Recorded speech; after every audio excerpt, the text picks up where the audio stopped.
My name is Carlos, and I never believed in ghosts. At least not until I started working as a night security guard at the Joelma Building in downtown São Paulo. The imposing building with its concrete and glass facade hid a dark history that I knew only superficially. The 1974 fire that claimed so many lives was just a footnote in my mind when I took the job. Little did I know that those walls held much more vivid and terrifying memories than any history book could tell. And that soon I would become part of this macabre history, trapped in a nightmare from which I wasn't sure I could escape. My first night on the job was on a cold Monday in June. Thick fog enveloped the building, giving it a ghostly appearance. Entering the empty lobby, the echo of my footsteps reverberated off the marble walls. For a moment, I had the strange sensation that I wasn't alone. I shook my head, laughing at myself. It was just first-day nerves, nothing more. The first few weeks passed without incident. I spent my nights patrolling the empty floors, checking doors and windows, occasionally scaring off a stray cat that wandered into the parking lot. The building's sepulchral silence at night sometimes bothered me, but I distracted myself by listening to music on my headphones. It was on one of these silent nights that things began to get strange. I was on the 25th floor doing my usual rounds when I heard a muffled sound coming from one of the rooms. It sounded like crying. Intrigued, I went to investigate. The hallway was dark, illuminated only by the faint emergency light. "Hello?" I called, my voice echoing off the walls. No response. I was about to turn back when I heard it again, a low, sad sob coming from behind one of the closed doors. With my heart racing, I approached. The sound grew louder. It was definitely someone crying. I hesitated for a moment before turning the doorknob. The door opened with a creak and I entered the dark room. The crying stopped abruptly. I fumbled for the switch and turned on the light. The room was completely empty. Confused, I looked around. There was nowhere for anyone to hide. And then I noticed something strange. Despite it being a cold night, the room was strangely warm. And there was a smell, a strong odor of smoke and burnt flesh. I quickly left, closing the door behind me. I tried to convince myself that I had imagined it all, but a sense of unease settled in my stomach. In the days that followed, strange things began to happen more frequently. Objects would move around during the night. Sometimes I heard footsteps running on the upper floors, even when I knew I was alone in the building. And there were the dreams. Every night I dreamed that I was trapped on the 25th floor, surrounded by flames. People screamed for help, their faces distorted by panic and pain. I tried to help, but my hands passed through them as if they were smoke. And there was always a dark figure in the middle of the fire, watching me with bright, evil eyes. I woke up in a cold sweat, the smell of smoke lingering in my nostrils. The dreams felt so real that I began to doubt what was reality and what was a nightmare. It was around this time that I met Dona Zulmira, the cleaner who worked the morning shift. She noticed my altered state and called me over to talk. "You've seen something, haven't you?" she asked, her dark eyes studying me intently. I hesitated, but eventually told her everything. To my surprise, Dona Zulmira didn't seem shocked. "This place has many secrets, Carlos," she said, her voice low and grave. "Secrets that people have tried to forget, but which never really died."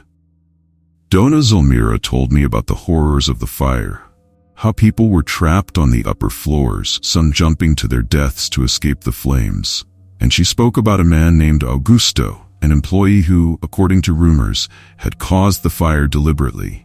"They say he made a pact with the devil," Dona Zulmira whispered, "and that when the fire started, he laughed while people burned." I was horrified by the story, but something inside me knew it was true. I asked Dona Zulmira what I should do. "There is a ritual," she said hesitantly. "Something that could free the souls trapped here. But it's dangerous, Carlos. Many have tried and failed." Before Dona Zulmira could give me more details, we were interrupted by a sharp scream coming from somewhere in the building. We ran to investigate and found one of the office employees in a state of shock. He was pointing, trembling, at the bathroom mirror. In the fogged-up mirror, written with what seemed to be ashes, were the words, "You will never escape." In the days that followed, the supernatural occurrences intensified. Elevators moved up and down on their own. The smell of smoke lingered in the hallways. And the worst, employees began to report visions of burned people wandering the floors at night. I knew I had to do something. With the reluctant help of Dona Zulmira, I began to prepare for the ritual. She gave me detailed instructions but warned that I would have to figure out some elements on my own. "The spirits will guide you," she said, "but beware of their tricks. Not all want to be freed." On the chosen night, I went alone to the 25th floor. The air was dense and suffocating, smelling of smoke and despair. Emergency lanterns flickered, casting dancing shadows on the charred walls. I started the ritual as Dona Zulmira had instructed. I lit candles in a circle, spread salt on the floor, and began to recite the ancient words she had taught me. At first, nothing happened. Then suddenly, all the lights went out at once. The temperature rose drastically, and I could feel the intense heat on my skin.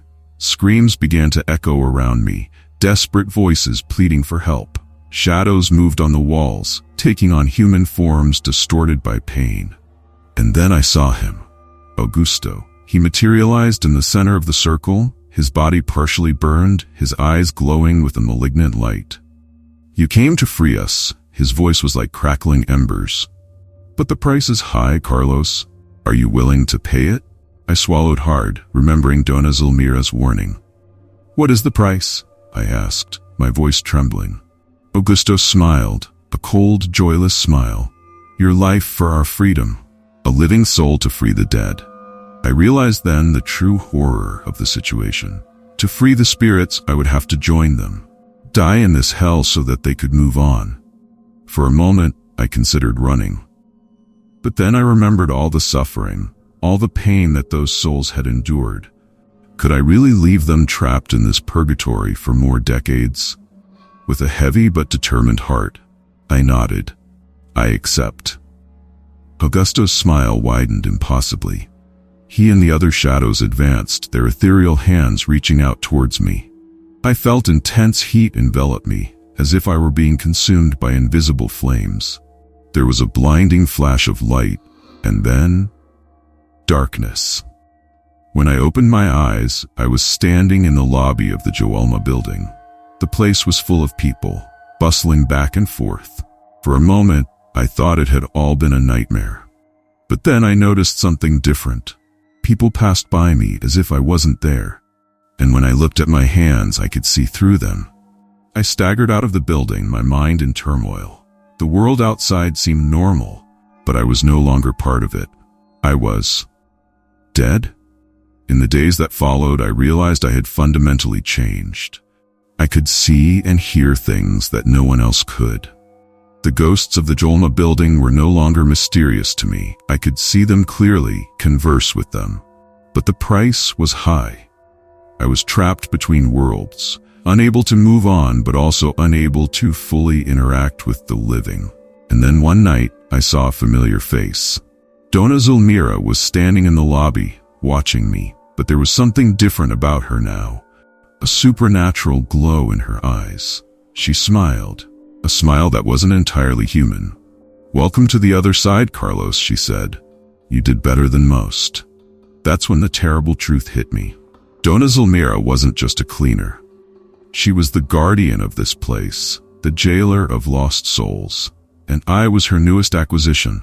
"Don't worry," Dona Zulmira continued, her smile now cold and cruel.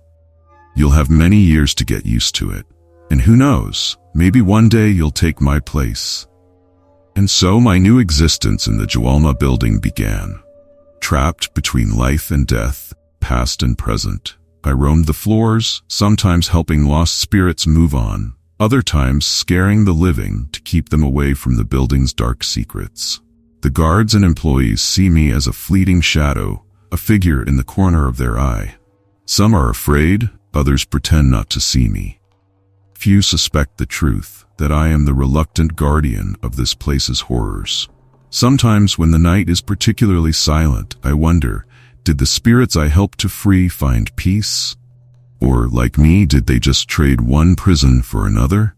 And you, dear reader, who have read this far, the next time you pass by the Joelma Building and feel an inexplicable chill or hear a whisper when no one is around, remember, not all the building's inhabitants are in the official records. Some of us are still here, trapped between worlds, trying to atone for the sins of the past, while protecting the living from horrors they cannot comprehend. But be careful what you wish to see or hear, because in the Joelma Building, the line between life and death, between past and present, is thinner than you imagine. And once you cross that line, there's no turning back. So next time you get in the elevator and feel a cold breath on your neck, or hear footsteps running on an empty floor, stop for a moment. You might see me standing silently in the corner, watching with eyes that have seen too much.